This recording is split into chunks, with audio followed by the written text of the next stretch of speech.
دوستو، کسی زمانے میں ایک چور تھا۔ وہ ایک بادشاہ کے محل میں چوری کرنے کے ارادے سے گیا۔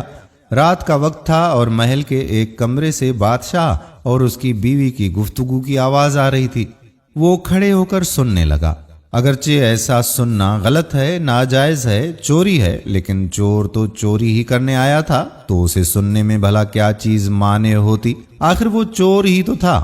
اس چور نے سنا کہ بادشاہ اپنی بیوی سے کہہ رہا ہے کہ میں اپنی بیٹی کی شادی ایک ایسے آدمی سے کروں گا جو نہایت متقی اور پرہیزگار ہو، بہت اللہ والا ہو۔ جب چور یہ بات سن رہا تھا تو اس کے دل میں خیال آیا کہ کیوں نہ میں کچھ ایسا بن کر دکھاؤں کہ بادشاہ میرے ہی ساتھ شہزادی کی شادی کر لے۔ دل میں ایک ہرس پیدا ہو گئی۔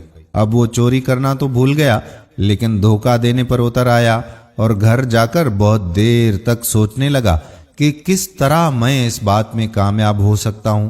پھر ایک تدبیر اس کی سمجھ میں آئی کہ بادشاہ کے محل کے قریب ایک مسجد ہے، اس میں جا کر بزرگانہ لباس پہن کر اور ان کی وضع قطع اختیار کر کے وہاں دن رات عبادت میں مشغول ہو کر بیٹھ جاؤں تو شاید یہ بات بادشاہ تک ضرور پہنچے گی کہ کوئی آدمی یہاں ایسا متقی پرہیزگار ہے جو دن رات اللہ کی عبادت میں مصروف ہے۔ تو ہو سکتا ہے کہ بادشاہ کی نگاہ میرے اوپر پڑ جائے اور میں شہزادی سے شادی کے لیے چن لیا جاؤں۔ یہ اس چور کا ایک نہایت حقیر اور ذلیل دنیاوی مقصد تھا جس کے لیے اس نے یہ ارادہ کیا۔ پھر اس نے اپنے پروگرام کے مطابق اپنا بزرگانہ لباس اور پوشاک وضع قطع اختیار کر کے اس مسجد میں جا کر نمازوں پر نمازیں، ذکر و تلاوت، مراقبہ سب کچھ شروع کر لیا۔ دن گزرتے رہے اور لوگوں میں شہرت ہوتی گئی کہ کوئی اللہ والے بہت بڑے ولی یہاں آ گئے ہیں جو دن رات عبادت کرتے ہیں، یہاں تک کہ یہ بات بادشاہ تک پہنچ گئی کہ یہاں کوئی اللہ والے آ کر بیٹھے ہیں، جوان ہیں، زہد و عبادت میں لاجواب ہیں، متقی ہیں، تقویٰ اور طہارت میں بے نظیر ہیں۔ جب بادشاہ کو یہ بات معلوم ہوئی تو انہوں نے اپنے ارادے کے مطابق غور و فکر شروع کر دیا کہ شہزادی کے متعلق جو سوچا تھا اس کے لیے اسی کا انتخاب کیوں نہ کر لیا جائے۔ بادشاہ نے اس سلسلے میں گفتگو کے لیے اپنے وزیر کو بھیجا۔ وزیر اس شخص کے پاس مسجد پہنچا اور با ادب ہو کر اس سے کہا کہ میں آپ کی خدمت عالیہ میں بادشاہ کی طرف سے ایک پیغام لے کر آیا ہوں۔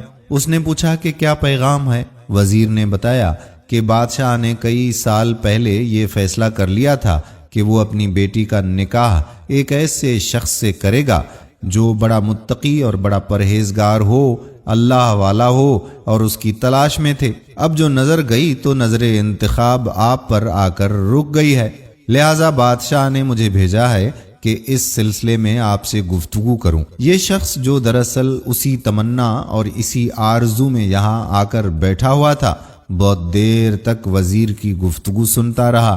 اس کے بعد اس کی آنکھوں سے آنسو جاری ہو گئے۔ وزیر نے پوچھا کہ کیا بات ہے؟ تو کہنے لگا کہ آج جو پیغام لے کر آپ آئے ہیں یہ پیغام مجھے منظور نہیں ہے۔ وزیر نے کہا کہ کیوں منظور نہیں؟ اس شخص نے کہا کہ دیکھیے، میں صاف صاف بات آپ کو بتا دیتا ہوں کہ میں اصل میں ایک چور تھا اور ایک مرتبہ بادشاہ کے محل میں چوری کے ارادے سے گیا تھا۔ پھر جو کچھ بھی ہوا اس نے وزیر کو سنایا اور اس کے بعد اس چور نے کہا کہ میں نے یہ تو وضع قطع اسی حرص کی وجہ سے اختیار کی تھی، لیکن میں یہاں آ کر بیٹھا تو میرے خدا نے مجھے اپنا بنا لیا۔ اب بس اس کے بعد مجھے اور کسی چیز کی ضرورت نہیں، میرے لیے میرا اللہ کافی ہے۔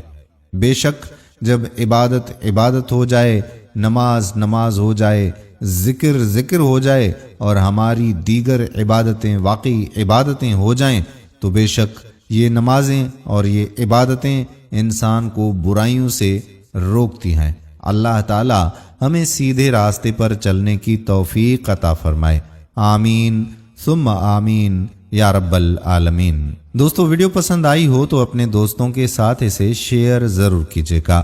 آنے والی ویڈیو تک اپنے میزبان قادر بخش کلہوڑوں کو اجازت دیجیے۔ اللہ حافظ۔